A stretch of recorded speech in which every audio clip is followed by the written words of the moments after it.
Section 1. You will hear a woman calling an insurance company to report an accident. First, you have some time to look at questions 1 to 7.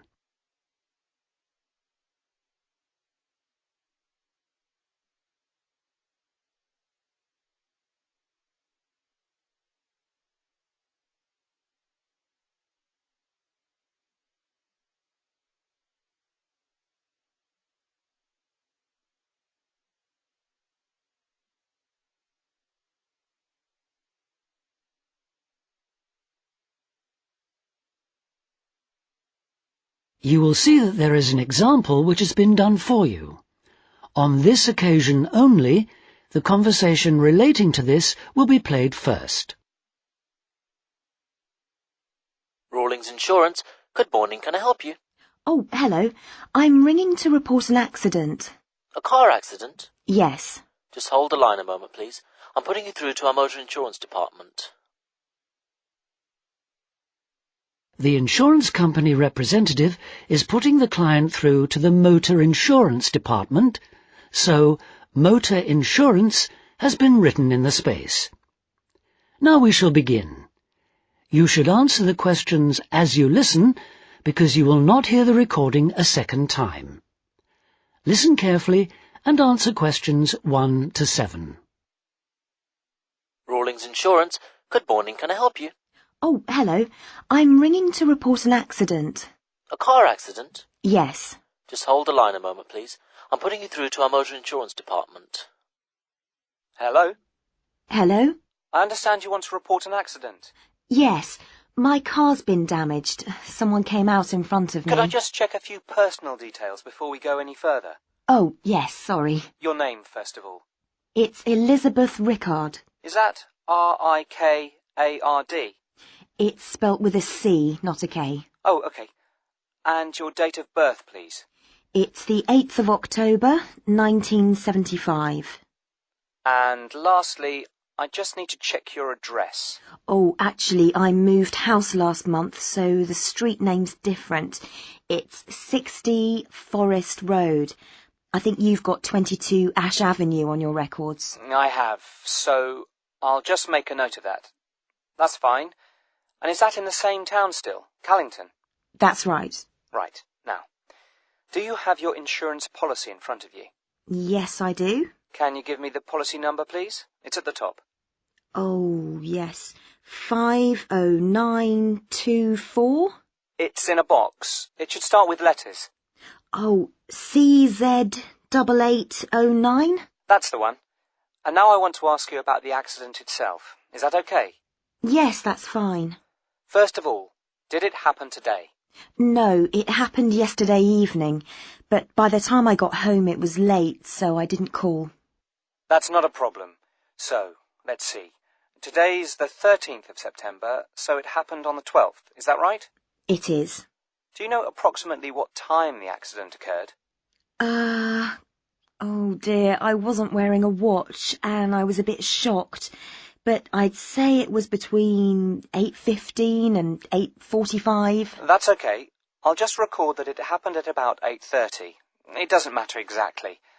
And I don't suppose you've got any supporting evidence, have you? I mean witness statements, that kind of thing.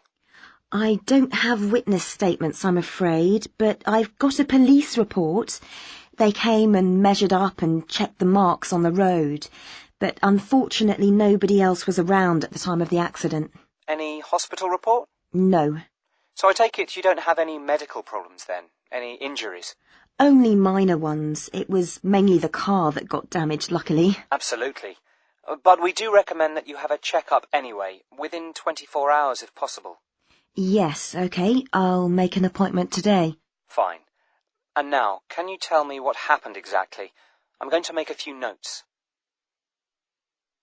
Before you hear the rest of the conversation, you have some time to look at questions 8 to 10.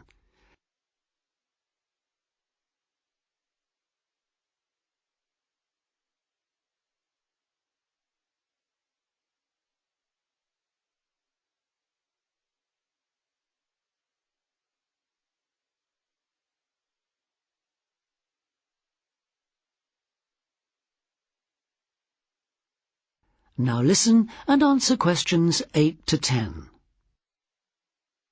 I was driving home from the swimming pool and I don't know Callington at all, so could you describe it for me? Where did the accident happen? On the road between Newtown and Callington. I was driving from Newtown, heading towards Callington, and... OK, just let me draw the road layout. Right. OK. When you leave Newtown, there's a sharp bend in the road, and then there's a railway bridge. OK.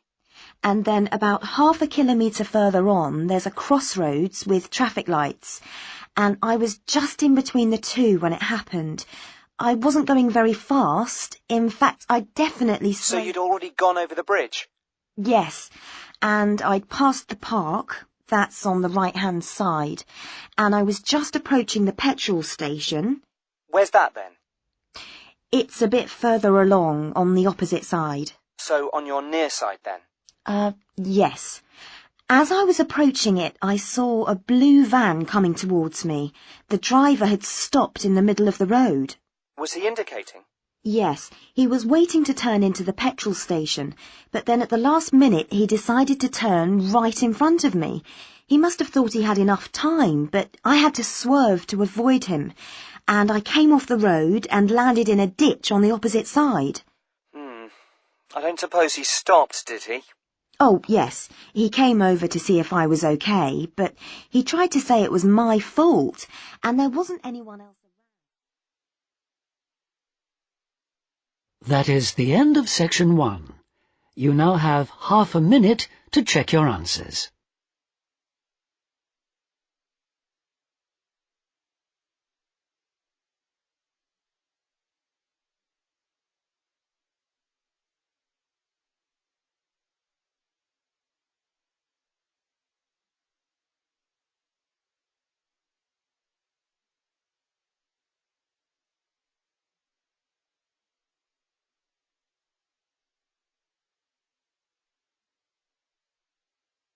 Now turn to section 2.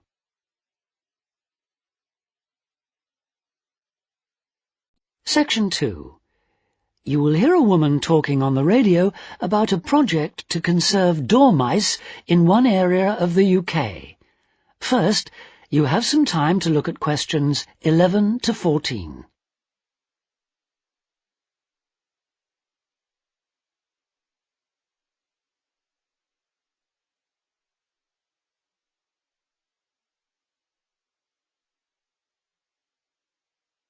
Now listen carefully and answer questions 11 to 14. Good morning, and welcome to our weekly programme about countryside matters. With me today I have Jackie Lammerton. Jackie works for the nature organisation Action for Wildlife, and she's appealing for volunteers for a project she's organising.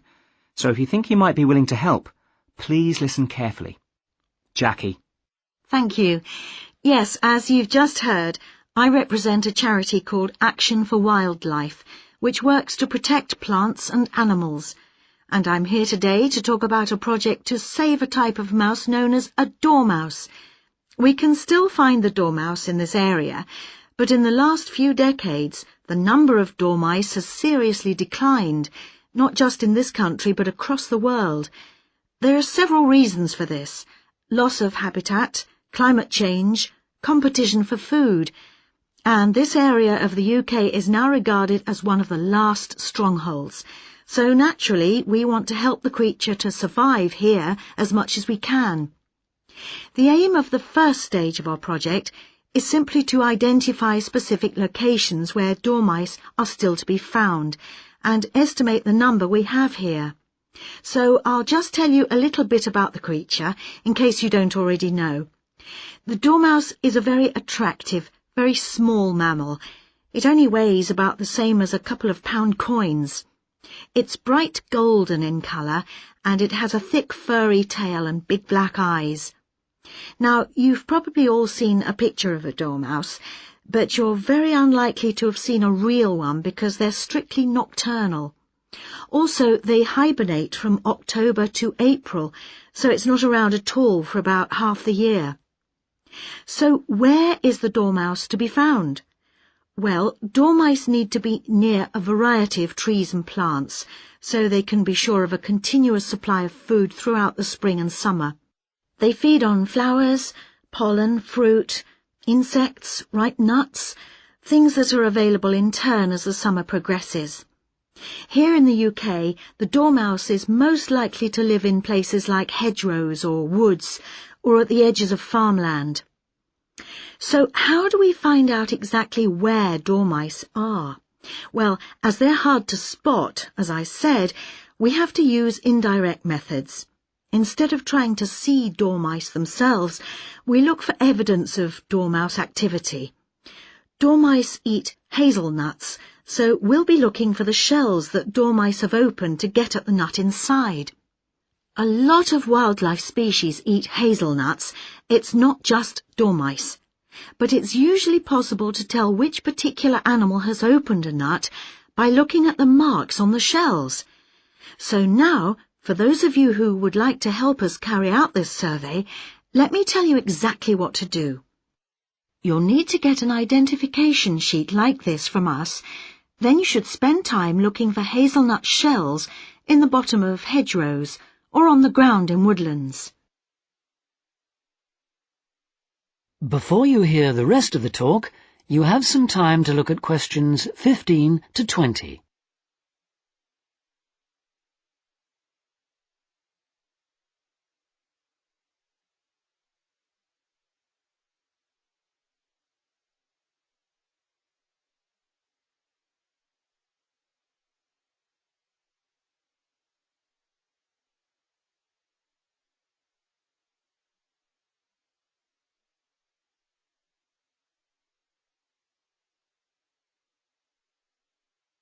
Now listen and answer questions 15 to 20.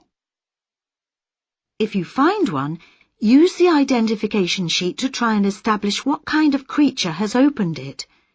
You'll see from the pictures on the sheet that different creatures do it in different ways.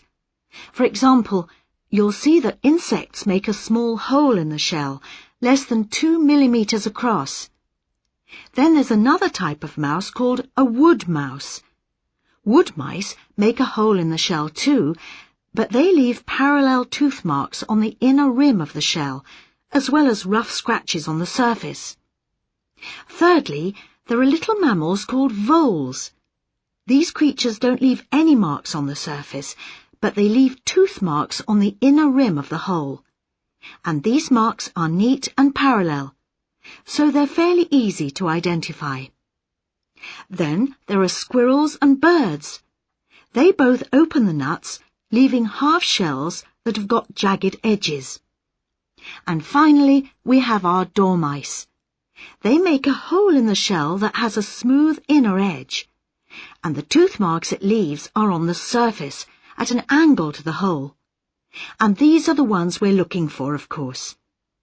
Firstly, if you do find any nuts which you think have been opened by dormice, you need to record their location as precisely as possible. You can use the grid references on a map, or you can sketch your own map. But if you do, be sure to include landmarks or road names. It's very important that we know exactly where the shells came from. Then put the nut shells in a small container. Any kind will do, a film box or a matchbox, anything that prevents them from being crushed in the post. And then finally, give them a label, just your name and contact details, and send them to Action for Wildlife. When we receive them, an expert will look at the shells to confirm your identification. The address to send them to is... That is the end of section 2. You now have half a minute to check your answers.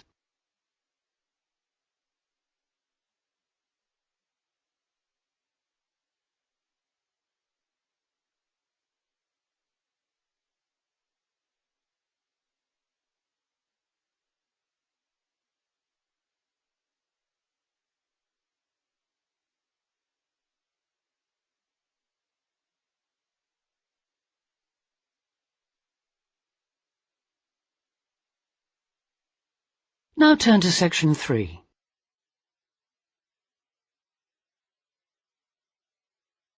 Section 3.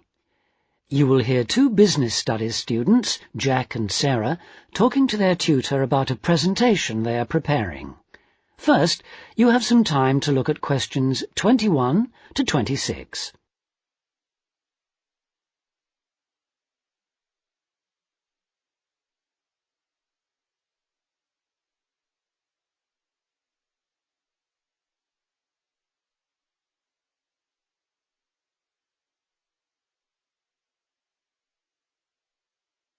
Now listen carefully and answer questions 21 to 26.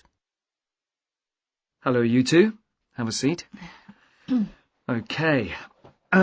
So you're going to tell me about the presentation you're preparing for next week's marketing seminar, right? That's right. We've drafted this plan for you to look at. Okay, thanks. Perhaps you could just talk me through it, could you? Sarah, do you want to begin? Yes, well, we're going to compare the websites of two bicycle companies. Right, and they're called Hills Cycles and Wheels Unlimited. Yes, and first of all, we've compared the content of each site and the presentation. Then we've done an evaluation of each one. Okay, and did you find much difference between the two websites, Jack? Quite a bit, yes. Wheels Unlimited has a lot more pages for a start. Both companies show their catalogue. I mean pictures of different models of bike with specifications. And prices? Yes, they're there too, although they list them in different ways. Hill Cycles have got them next to the pictures, and Wheels Unlimited show them on a separate page. But Wheels Unlimited advertises lots of other products connected with bikes, like helmets and clothing and tools. Yes, all kinds of things. And Hills Cycles? No, they only show the bikes themselves. Okay. Well, is there anything on the Hills Cycles website that Wheels Unlimited doesn't have? Not really. Yes, there is. It's got a little photo of the original shop and a paragraph about the history of the company. It's family-owned. Oh, yes, I forgot about that. Right. That's the content then. And you compared the functions of the two websites, did you? Yes. Hill Cycles doesn't have any facility for online ordering. You have to ring up to order something. That's the only way you can do it. Well, no. You can send off for a paper catalogue with an order form. Oh, yes, I suppose so. But with Wheels Unlimited, you can order online or in the conventional ways. That's right. Fine. Okay. And what about the presentation? Did you find any particular differences there, or similarities? What about visuals? As I said, both the sites have got pictures, and they're both quite attractive, but Wheels Unlimited hasn't got any moving graphics. Yes. Hills Cycles has got an animated cartoon at the top of the homepage. Right. Well, it looks as if you've got plenty to talk about. There are other things too, but those are the main things we noticed. Okay, well, you'd better stick to the most obvious differences, because you've only got 10 minutes for the whole presentation, haven't you? And you said you're going to evaluate each site as well, didn't you? How are you going to do that? I mean, what criteria will you use? Before you hear the rest of the talk, you have some time to look at questions 27 to 30.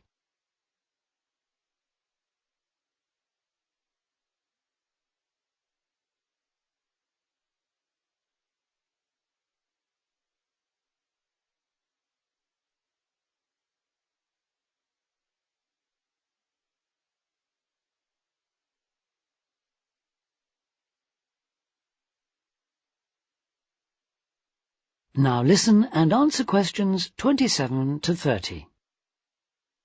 We thought we'd use 3 criteria: how attractive each website is, how user-friendly it is, and how closely it targets its potential customers. Do you think that's okay? Sounds fine, but I'd look at the criteria in a different order if I were you. Because really you've got to look at attractiveness and user-friendliness in relation to the people the website is aiming at. So I'd deal with that criterion first if I were you. Right. What about the timing? Have you thought of that? 10 minutes is very short, you know. Yes, we tried it out. Several times. and we've decided to spend 4 minutes comparing the two sites, then 3 minutes evaluating them, and leave 3 minutes for questions. That's not really enough, but... Well, it sounds about right to me. You've got 10 minutes altogether, and you've got to stick to that limit. It's good practice. And at least the audience won't have time to get bored. What visuals are you going to use? We're going to use PowerPoint and a flip chart as well. So we can show two things at once. For example, we're going to start by showing the home pages of each website, and we're going to put up a list of key features on the flip chart at the same time. OK, and it's a joint presentation, so have you decided how you're going to share the work? Yes. First we thought we'd keep taking it in turns to speak. Sarah would say a bit, then I'd take over, and so on. Then we thought we'd just divide it into 2 equal parts, and do 1 part each. But it was all too complicated. So Sarah's going to do all the talking, and I'm going to manage the visuals, and hope we can coordinate properly. It's the only way we can fit everything in. Well, good. You've obviously worked hard, and you've been very careful with the details. Only one thing I would say. Make sure that you keep your visuals simple. I mean, if you're showing a list of key features, for example, you should make it as brief as possible. Just use bullet points and simple phrases, even single words. Your audience won't have much reading time. It's a classic mistake with seminar presentations to present so much information that the audience can't process it quickly enough, and they stop listening to what you're saying. OK? Yes, right, OK. And now let's talk about something else. That is the end of section 3. You now have half a minute to check your answers.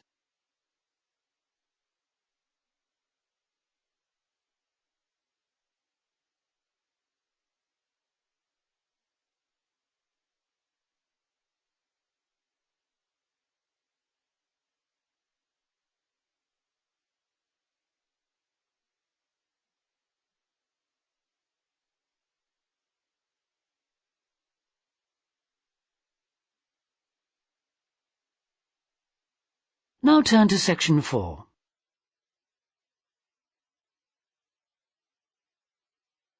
Section 4. You will hear a lecturer talking about the way in which elephants communicate. First, you have some time to look at questions 31 to 40.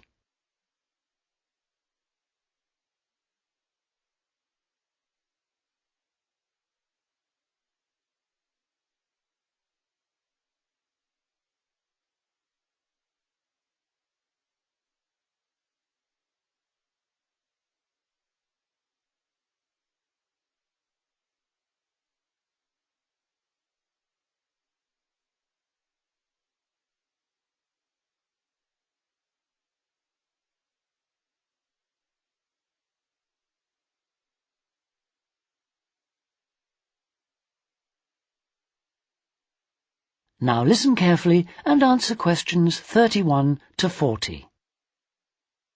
In today's lecture, I'm going to continue the theme of animal communication, and I'm going to describe some of the latest research into the largest of all land animals, and that is the elephant, of course. Let me begin by briefly outlining the structure of elephant society. Elephants live in layered societies. The basic family unit is formed of small groups of adult females who are related to each other and their young of both sexes. Now the females remain in their families for life. They're highly social, but male elephants leave their families at about 14 years of age. They travel alone or congregate in small, loose groups with other males, occasionally joining a family on a temporary basis. When males are ready to mate, they wander widely, searching for receptive females. The family unit, on the other hand, often contains 3 generations, and it can remain stable for decades or even centuries. Then, each family associates with between 1 and 5 other families, probably consisting of their more distant relatives. Scientists call these groups of families bond groups, and bond groups belong in turn to even larger groups called clans. So elephants have a complex social structure. And like other social animals, they have to be able to communicate. But what baffled early naturalists was their ability to communicate over long distances. So they set about researching this question. In one experiment, scientists fitted groups of elephants with radio tracking collars, and what they observed about their behavior really intrigued them, because they found that there was some sort of coordination between families. For example, two separate family groups might move in parallel to each other, miles apart, and then change directions simultaneously, either turning or moving towards each other. Now, elephants have a keen sense of smell, which they use whenever they can. But smell alone couldn't account for these synchronized movements, because the wind often carries odors in the wrong direction. So the scientists concluded that the elephants were using their hearing instead, and attention then turned to the nature of elephant calls. In another experiment, scientists from Cornell University in America went to Etosha National Park in Namibia, and they produced a recording of calls made by a female elephant to potential mates. Then they broadcast it, and they did this from a van which was parked more than half a mile from a waterhole where several bull elephants were drinking. And two of these looked up, spread their ears wide, and then crunched through the bush towards the loudspeakers. As you can imagine, the scientists may have been alarmed at this point, but the elephants marched straight on past them in their van in search of a female elephant. But the striking aspect of this experiment was that when they replayed their recording, neither the two scientists nor the rest of their team, who were filming from a nearby tower, could hear it. And that's because the sounds that they had replayed were below the lower threshold of human hearing. In scientific terminology, the sounds are infrasonic. Elephants can make these extremely low-pitched sounds because although they have a larynx or voice box that is similar to those of all other mammals, it's much larger. But what do the sounds mean? Scientists from Pittsburgh Zoo in the USA have classified certain infrasonic calls based on when these occur and how other elephants react to them.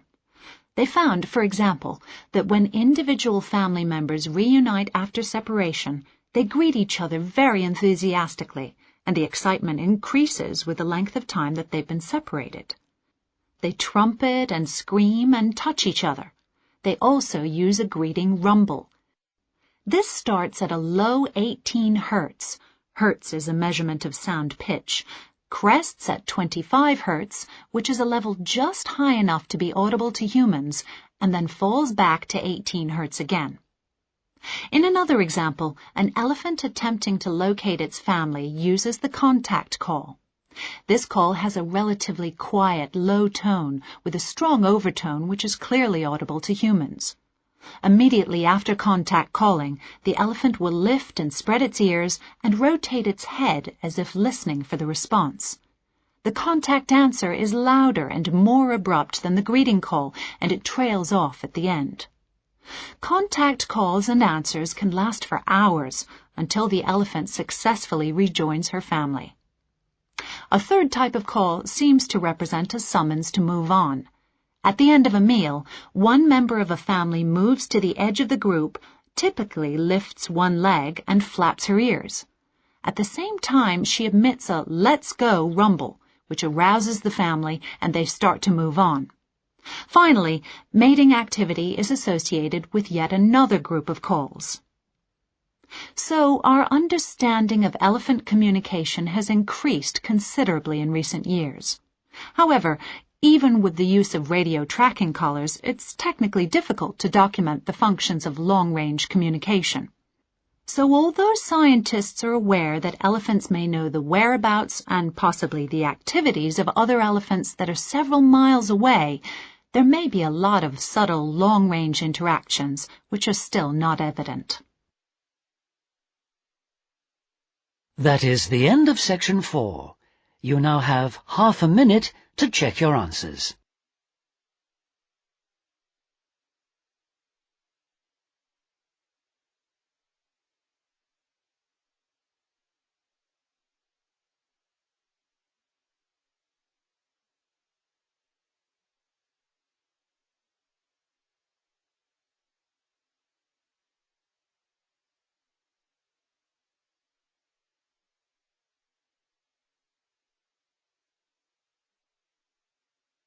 That is the end of the listening test.